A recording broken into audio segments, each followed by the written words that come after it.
In the shadow of centuries-old stone walls where kings once walked and empires rose and fell, modern technology had become the silent enemy. The palace, a symbol of tradition and power, was about to discover that its greatest threat didn't come from protesters outside its gates or political enemies in distant lands. Instead, it lurked in the dark corners where no one thought to look, hidden in plain sight, listening to every whispered conversation, every private moment, every state secret that could topple governments.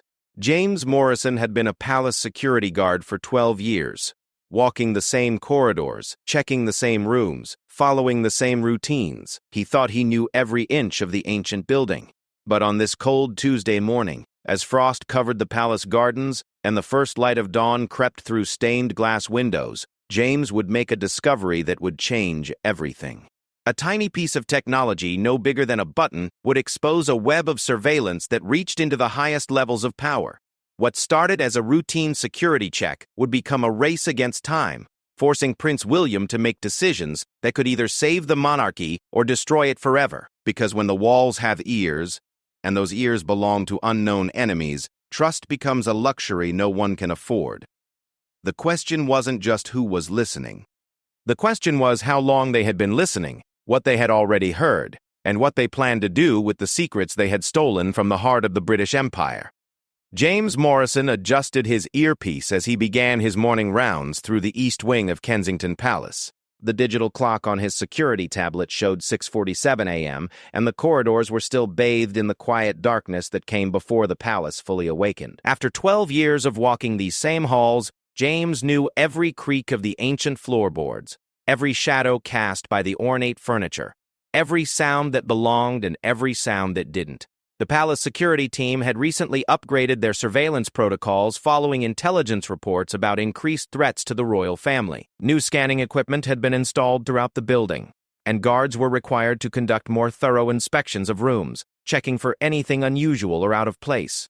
Most of the time, these sweeps revealed nothing more than a misplaced book or a window left slightly ajar by cleaning staff. James pushed open the heavy oak door to the blue drawing room, a formal reception area where Prince William often met with government officials and foreign dignitaries. The room was elegantly furnished with antique chairs arranged around a marble fireplace, oil paintings of former monarchs watching from gilded frames, and crystal chandeliers that caught the early morning light filtering through tall windows. He moved methodically through the space, running his handheld scanner along the walls, behind picture frames, and around the base of furniture. The device emitted a soft beeping sound as it detected the normal electronic signatures of the room's lighting systems, security cameras, and climate controls. Everything appeared normal until he reached the ornate writing desk positioned near the window.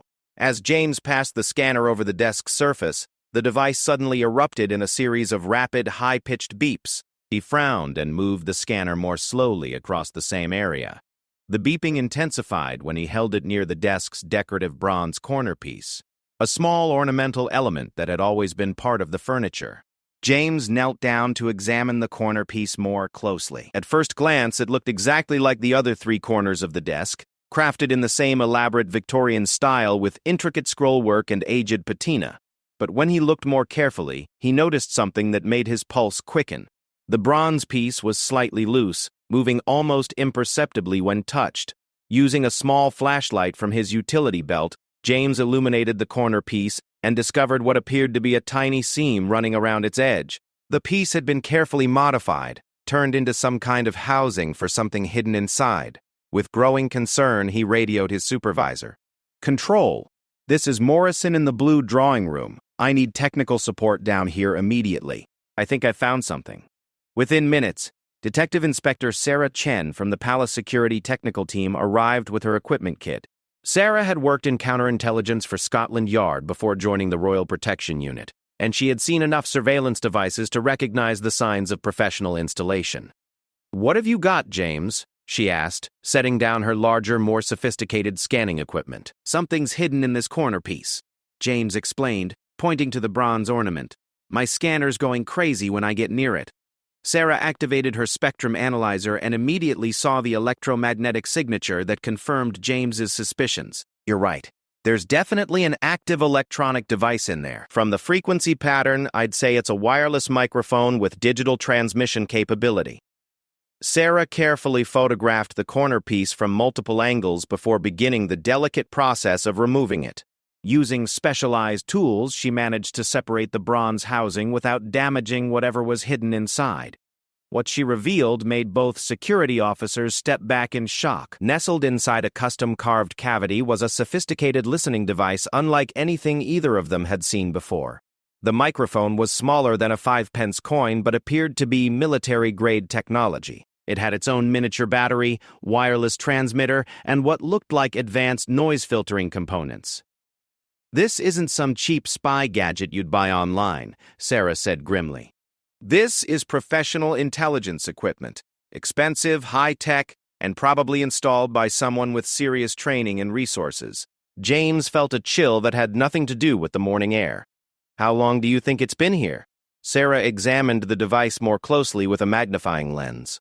The battery technology suggests it's relatively new, probably installed within the last few months. But the bronze housing was expertly aged to match the original desk components. Whoever did this had access to the palace, detailed knowledge of the furniture, and enough time to create a perfect replica of the corner piece. The implications were staggering. The blue drawing room was where Prince William conducted some of his most sensitive meetings. Foreign ambassadors had discussed trade agreements here.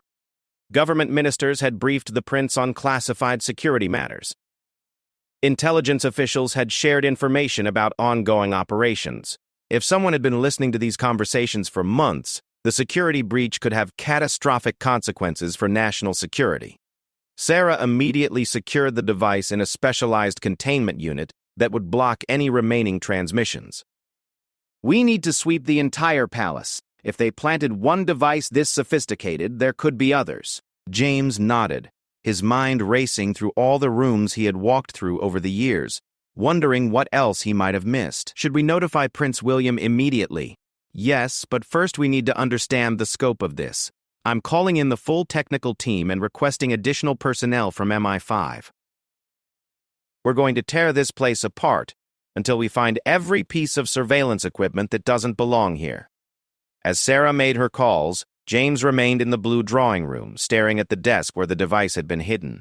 The thought that someone had been secretly listening to royal conversations for months made him feel sick. The palace was supposed to be one of the most secure locations in Britain, protected by layers of security, background check staff, and constant surveillance. The fact that someone had managed to install such sophisticated equipment suggested this wasn't the work of a lone wolf or amateur spy. This was a professional operation, possibly backed by a foreign intelligence service or a well-funded criminal organization. Whoever was behind this had planned carefully, executed flawlessly, and had been collecting royal secrets for an unknown period of time.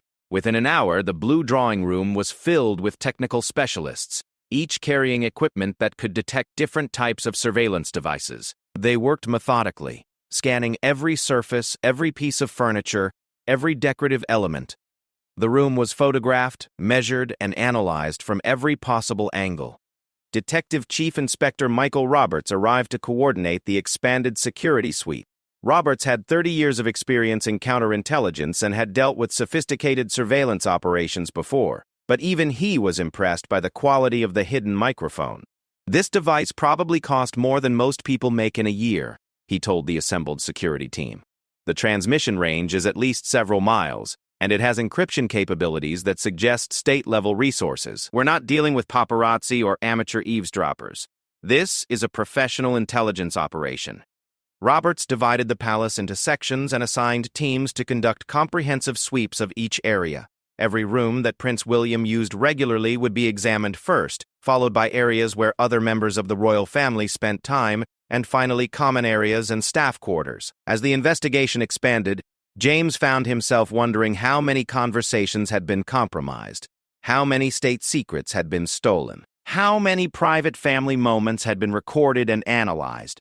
The violation felt personal, even though he was just a security guard. The palace wasn't just a government building. It was a home, and someone had been secretly watching and listening to its inhabitants for months.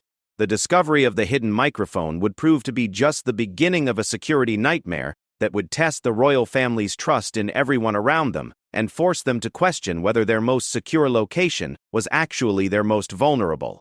Prince William was in his private study reviewing briefing papers for an upcoming trade mission when his personal protection officer, Commander David Thompson, knocked urgently on the door. The expression on Thompson's face immediately told William that something serious had happened. "Your Royal Highness, we have a significant security situation that requires your immediate attention," Thompson said, closing the door behind him. William set down his papers and gave Thompson his full attention. In the 15 years that Thompson had been part of his security detail, the commander had never looked this concerned, not even during the most serious threat assessments they had faced. "What's happened, David?" "This morning, one of our security guards discovered a sophisticated listening device hidden in the blue drawing room. It's professional-grade surveillance equipment, possibly installed by a foreign intelligence service. We're conducting a full sweep of the palace, but I need to inform you that any conversations you've had in that room over the past several months may have been compromised." William felt the blood drain from his face as he thought about the sensitive meetings that had taken place in that room recently. Just last week, he had met with the Foreign Secretary about a delicate diplomatic situation involving British citizens detained overseas. 3 weeks ago, intelligence officials had briefed him on security threats against the royal family. There had been countless conversations with government ministers, foreign dignitaries, and family members that could have national security implications if they had been recorded. "How sophisticated are we talking about?" William asked. Thompson consulted his notes. "According to our technical team, the device cost at least £50,000 and has capabilities typically associated with state-sponsored intelligence operations. It has long-range wireless transmission, encryption, and advanced audio filtering. This wasn't planted by someone looking to sell gossip to tabloids. This is serious espionage." William stood and walked to the window, looking out at the palace grounds where security officers were now visible conducting additional patrols. "What's our next step?" "Detective Chief Inspector Roberts is coordinating with MI5 to conduct the most comprehensive security sweep in the palace's history. Every room will be examined, every piece of furniture will be checked, and every electronic device will be tested. But this process could take several days, and we need to assume that there may be other devices we haven't found yet." The prince turned back to face Thompson. "Are you recommending that we relocate until the sweep is complete?" That's one option, sir. We could move you and your family to a secure government facility until we're certain the palace is clean. But there's another consideration. If we suddenly change your schedule or leave the palace, whoever planted these devices might realize we've discovered them and could destroy evidence or activate sleeper assets." William understood the dilemma. If they acted too quickly, they might lose the opportunity to trace the surveillance network back to its source. But if they continued normal operations, every conversation could potentially be monitored by hostile forces. What does Roberts recommend? He suggests a middle approach. "We continue your public schedule to avoid suspicion, but we move all sensitive meetings to a secure facility off-site. We also implement new communication protocols that assume all conversations within the palace are being monitored until proven otherwise." William nodded thoughtfully. "And the investigation? Do we have any leads on who might be responsible?" Thompson hesitated. "The device was manufactured using components from several different countries, which suggests a sophisticated supply chain designed to obscure its origin. The installation required detailed knowledge of the palace layout, access to the building for several hours, and expertise in antique furniture restoration to create the false bronze housing. Roberts believes this points to either a foreign intelligence service or a well-funded private organization with connections to professional craftsmen and intelligence operatives. The implications were deeply troubling. The palace employed hundreds of people in various capacities, from security guards and maintenance staff to cleaning crews and administrative personnel.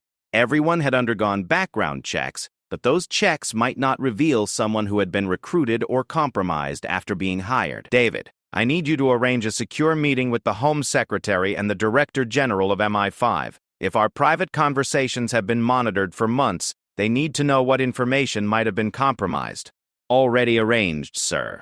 The meeting will take place at Thames House in 2 hours. William spent the next hour reviewing his calendar and trying to remember every sensitive conversation that had taken place in the blue drawing room over the past 6 months. The mental exercise was exhausting and frightening. Discussions about military deployments, intelligence operations, diplomatic negotiations, and family security arrangements could all have been recorded and analyzed by hostile forces. As William prepared to leave for his meeting with intelligence officials, Roberts approached with an update that made the situation even more concerning. "Your Royal Highness, our preliminary sweep has revealed 2 additional devices," Roberts reported grimly. "One in your private office, and another in the family dining room. Both are identical to the first device we found, confirming that this is a coordinated surveillance operation." William felt a surge of anger that someone had violated his family's privacy so completely. The dining room was where he and Catherine had breakfast with their children every morning when they were at the palace. Private conversations about the children's education, family plans, and personal matters had all potentially been recorded by strangers. "How many more do you expect to find?" "We don't know yet, sir. The pattern suggests that the perpetrators focused on rooms where you spend the most time and conduct important business. We're expanding our search to include the children's rooms and Catherine's private offices." The thought of surveillance devices in his children's rooms filled William with cold rage. Whoever was behind this had crossed a line that went beyond espionage into something deeply personal and invasive. "Roberts, I want every resource available dedicated to finding out who did this. Contact Interpol, the CIA, the Australian Security Intelligence Organization, everyone. If this is a foreign intelligence operation, other Commonwealth realms might be targets as well." "Already in progress, sir.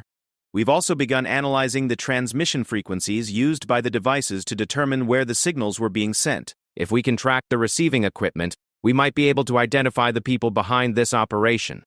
William's protection detail had been quietly reinforced during the morning, with additional armed officers positioned around the palace and surveillance teams monitoring all approaches to the building. The increased security was subtle enough that most staff wouldn't notice, but it represented a significant escalation in the threat level assessment.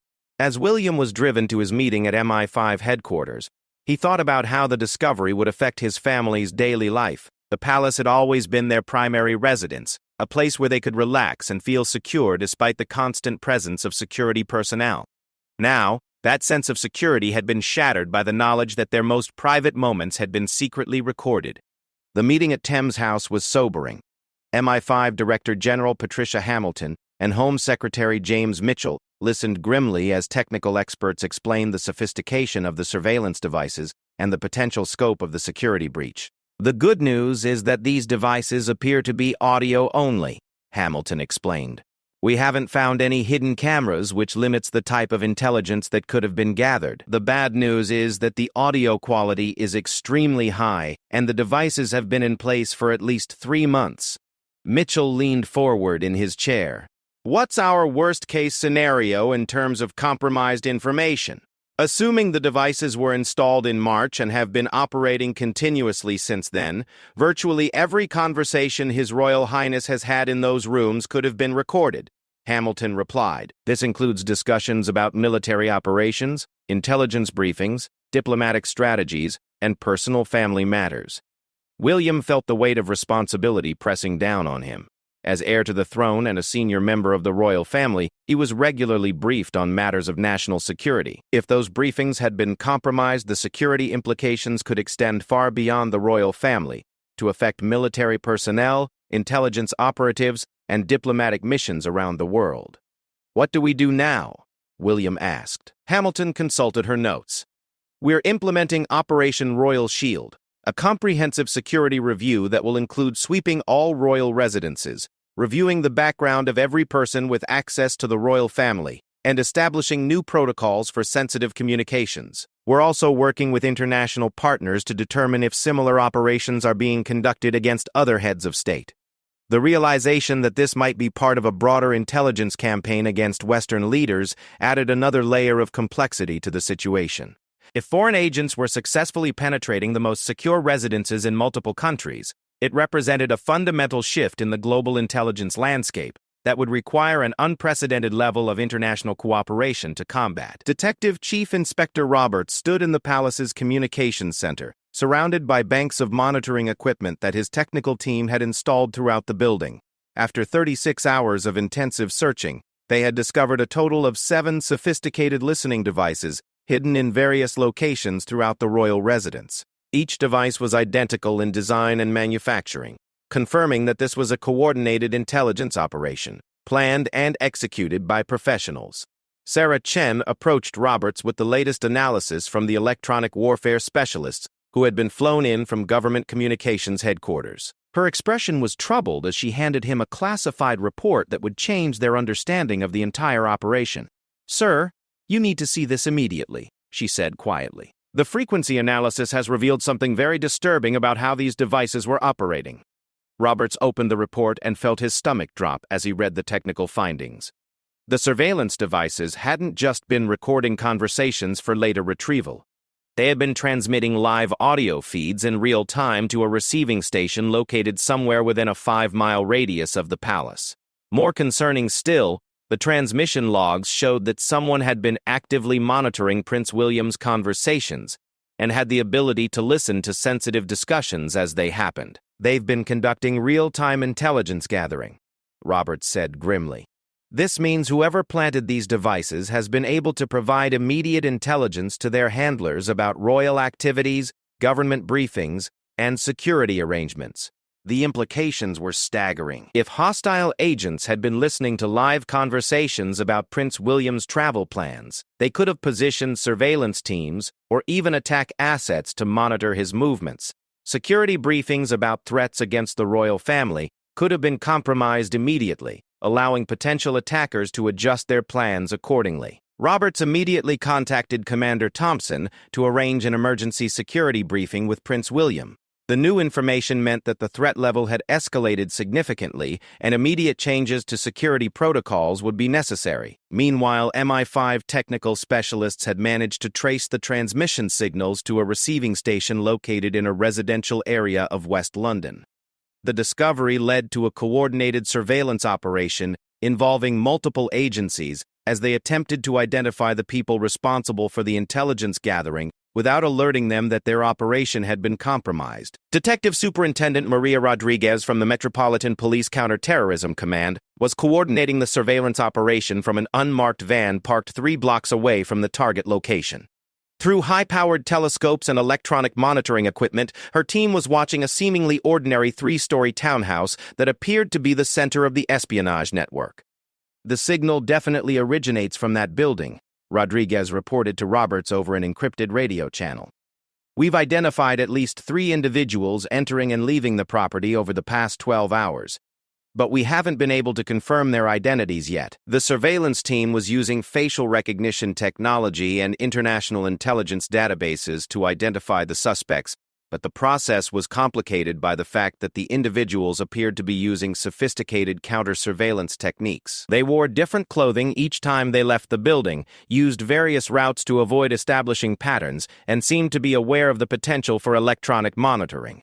Roberts coordinated with international intelligence partners to cross-reference the facial recognition data with known foreign intelligence operatives. Within hours, they received a match that confirmed their worst fears about the scope of the operation.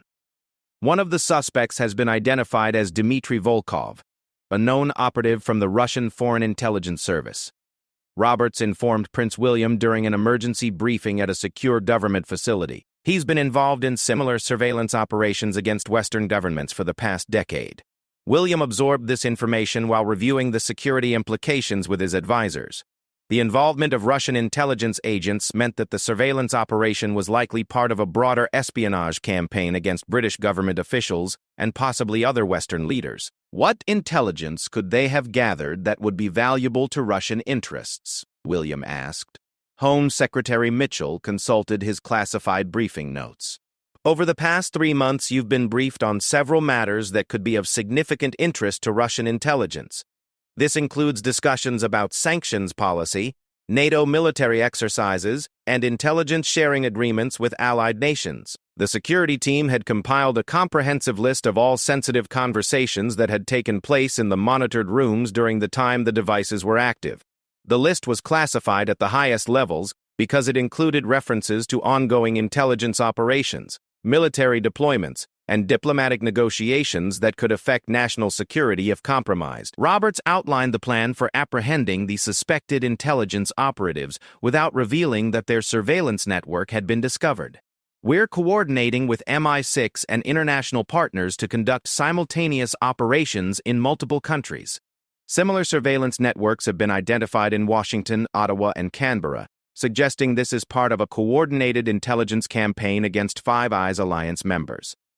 The international scope of the operation added new urgency to the investigation. If Russian intelligence had successfully penetrated the most secure residences of multiple Western leaders, it represented a significant achievement that could provide strategic advantages in diplomatic and military affairs.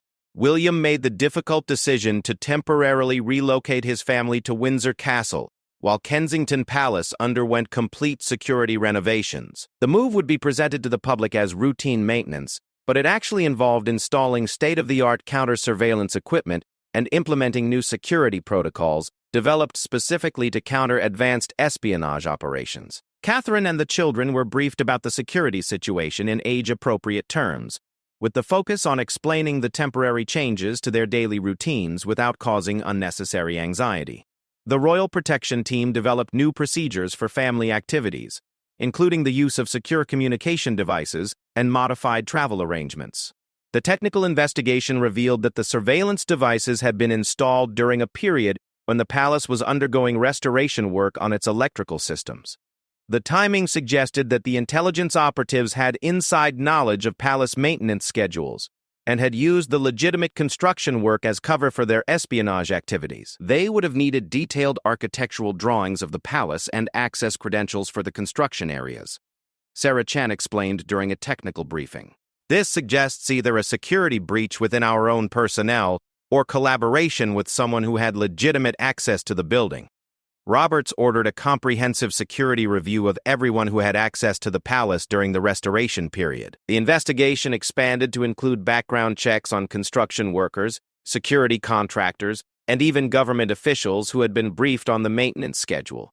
The counter-surveillance operation reached a critical phase when MI5 intercepted communications between the suspected Russian operatives and their handlers in Moscow. The intercepted messages revealed that the surveillance network was being directed by a senior officer in Russian military intelligence, and that the operation had been planned for over a year before implementation. They've been collecting intelligence on multiple targets within the British government. MI5 Director General Hamilton briefed the Prime Minister and senior cabinet members.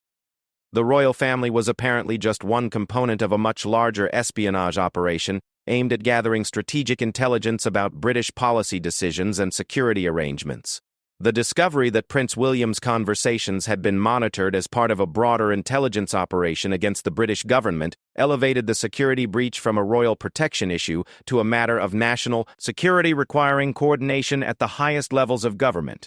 As the investigation continued, technical specialists worked to understand the full capabilities of the surveillance equipment. Analysis revealed that the devices had been designed with advanced features including voice recognition technology that could identify specific individuals and prioritize certain types of conversations for immediate transmission to handlers. The sophistication of the equipment and the coordination required for the operation suggested that this was not an isolated intelligence-gathering effort, but part of a systematic campaign by Russian intelligence to monitor Western government officials and their decision-making processes in real time. The coordinated international operation to dismantle the Russian intelligence network began at precisely 6 a.m. Greenwich Mean Time.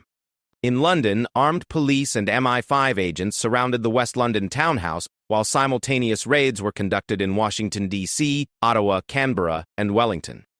The scope of the operation reflected the discovery that Russian intelligence had successfully penetrated the secure communications of leaders throughout the Five Eyes Alliance. Detective Chief Inspector Roberts watched from the command vehicle as tactical teams moved into position around the target building. Electronic warfare specialists had confirmed that the surveillance equipment was still actively transmitting, suggesting that the Russian operatives remained unaware that their network had been compromised. "All teams in position," came the radio report from the tactical commander. "We have visual confirmation of 2 subjects inside the building. Electronic countermeasures are ready to deploy." Roberts gave the authorization to proceed, and within seconds, specialized jamming equipment disabled all electronic communications from the building, while tactical teams simultaneously breached the front and rear entrances. The operation was designed to prevent the destruction of evidence and capture the operatives along with their intelligence-gathering equipment. The raid uncovered a sophisticated intelligence operation that exceeded even the most pessimistic estimates of the security breach. The townhouse contained millions of pounds worth of surveillance equipment, encrypted communication systems, and data storage devices containing recorded conversations from multiple government officials across several countries. Dmitry Volkov and his associate, identified as Elena Kozlov, were arrested without incident, but the intelligence materials they had gathered represented a catastrophic security breach with implications extending far beyond the royal family. Computer analysis revealed that they had been monitoring not just Prince William's conversations, but also communications from senior cabinet ministers, military commanders, and intelligence officials. Prince William received the first briefing on the operation's results at a secure facility where he had been relocated during the raids. The scope of the intelligence breach was more extensive than anyone had imagined, with recordings of sensitive government discussions dating back almost a year. They've been operating multiple surveillance networks simultaneously, MI5 Director General Hamilton explained. The devices in the palace were just one component of a comprehensive intelligence-gathering operation targeting the highest levels of British government. The recordings recovered from the townhouse included conversations about military operations, intelligence assessments of foreign threats, diplomatic negotiations, and strategic policy decisions that could provide significant advantages to Russian interests if properly analyzed and acted upon. William felt a deep sense of violation knowing that his family's private conversations had been recorded and analyzed by foreign intelligence agents, but he also understood the broader national security implications of the breach. What's our assessment of the damage to ongoing operations? Home Secretary Mitchell consulted classified briefing materials before responding. We're conducting a comprehensive review of all military and intelligence operations that could have been compromised. Some missions may need to be modified or canceled entirely. We're also working with allied nations to assess whether their operations have been affected. The international coordination required to address the security breach involved sharing sensitive information about intelligence methods and ongoing operations with partner agencies, creating additional security risks even as they work to contain the damage from the original breach. Analysis of the Russian intelligence operation revealed sophisticated planning that had begun more than 2 years before the surveillance devices were actually installed. The operatives had spent months studying the palace's security procedures, staff schedules, and maintenance routines before identifying the optimal opportunity to plant their surveillance equipment. They knew exactly when and where to place the devices for maximum effectiveness, Sarah Chen reported during a technical debrief. The locations were chosen to capture conversations in rooms where sensitive discussions were most likely to occur, and the timing of the installation coincided with legitimate construction work that provided cover for their activities. The investigation into how the operatives had gained access to detailed information about palace security procedures led to the discovery that they had recruited a maintenance contractor who had worked on previous renovation projects. The contractor, who had been passing information about palace routines to Russian handlers for over a year, was arrested in a separate operation coordinated with the main raids. Catherine and the children remained at Windsor Castle, while Kensington Palace underwent complete security renovations, involving the installation of advanced counter-surveillance systems and new protocols designed to detect future espionage attempts. The renovation work was conducted by specialized government contractors with the highest security clearances, and every aspect of the project was monitored by intelligence officials. The legal proceedings against the captured Russian operatives were complicated by diplomatic considerations, as both suspects claimed diplomatic immunity despite operating under false identities. The Foreign Office coordinated with international legal experts to develop a prosecution strategy that would allow for justice while avoiding a complete breakdown in diplomatic relations with Russia. Prime Minister Sarah Richardson convened an emergency session of the National Security Council to address the broader implications of the intelligence breach and develop new protocols to prevent similar operations in the future. The meeting included representatives from all major intelligence agencies, military commanders, and senior government officials whose communications might have been compromised. This operation represents a fundamental shift in how foreign intelligence services are targeting Western democracies, Richardson told the assembled officials. We need to assume that all of our traditional security assumptions have been compromised and develop entirely new approaches to protecting sensitive communications. The security review extended beyond the royal family to include comprehensive assessments of government buildings, diplomatic facilities, and military installations throughout the United Kingdom. New counter-surveillance technologies were deployed at sensitive locations, and security protocols were updated to address the sophisticated methods used in the Russian operation. William worked closely with security officials to develop new procedures for conducting sensitive meetings and handling classified information. The protocols included the use of secure facilities specifically designed to defeat advanced surveillance technologies, and regular sweeps of all locations where royal family members conducted official business. The long-term implications of the security breach extended beyond immediate operational concerns to include strategic questions about information sharing with international partners and the development of new technologies to counter evolving surveillance threats. British intelligence agencies coordinated with allies to share information about the Russian methods and develop collective defense strategies. 3 months after the initial discovery of the surveillance devices, Kensington Palace reopened with security systems that represented the latest developments in counterintelligence technology. Every room was equipped with active counter-surveillance measures, and new protocols ensured that sensitive conversations could be conducted without risk of electronic eavesdropping. William and his family returned to their residence with enhanced appreciation for the constant vigilance required to maintain security in an era of sophisticated intelligence threats.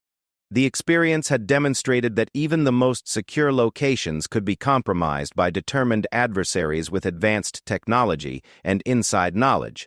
The investigation continued for several more months as intelligence officials worked to understand the full scope of the Russian operation and identify other potential targets.